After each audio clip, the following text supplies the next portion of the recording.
Page 430. Yesterday, I mumble in my highly aroused state. Good. He releases me and turns me around.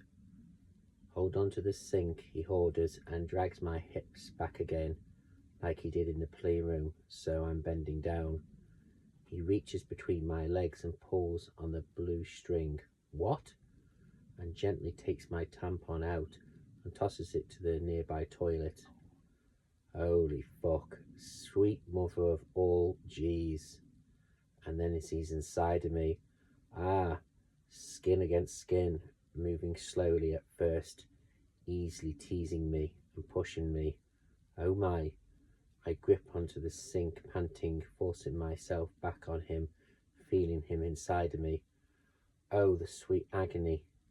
His hands clasp my hips. He sets a punishing rhythm in and out, and he reaches around and finds my clitoris massaging me. Oh geez, I can feel myself quickening. That's right, baby, he rasps as he grinds into me, angling his hips, and he's enough to send me flying high. Whoa, and come loudly, gripping for dear life onto the sink. I spiral down through my organism, everything spinning and clenching at once. He follows, clasping me tightly. He's front of my back, and he climaxes and calls my name, like a literally or a prayer. Oh, Anna, his breathing is ragged in my ear, in perfect symmetry with mine. Oh, baby, will I ever get enough of you? He whispers.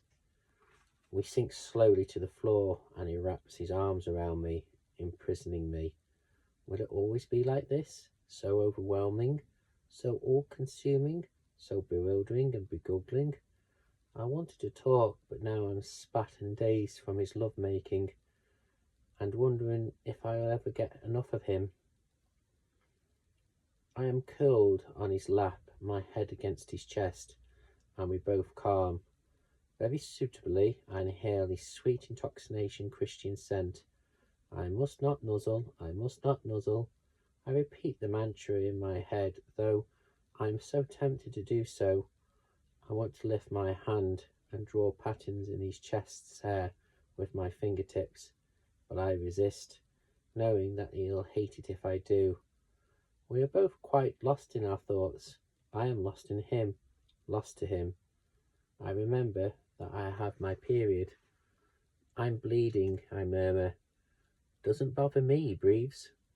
I notice and keep the dryness out of my voice.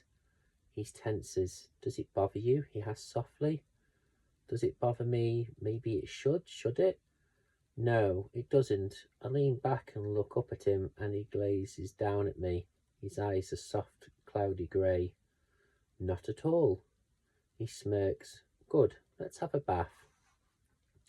He uncurls me from around me, placing me on the floor as he makes to stand. As he does, I notice again the small route white scars on his chest. They are not chicken pox.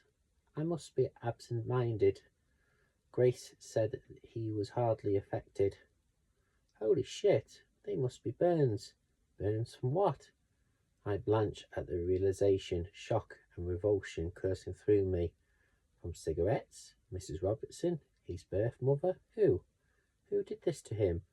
And maybe there's a reasonable explanation and I am overreacting. Wild hope blossoms in my chest.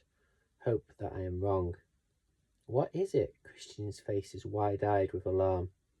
Your scars, I whisper. They are not from chicken pox.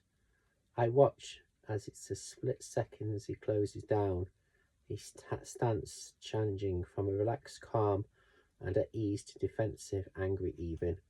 He frowns, his face darkening, and his mouth presses into a thin, hard line. No, they are not, he snaps, but he does not elaborate further. He stands, holds his hands out for me, and holds me to my feet.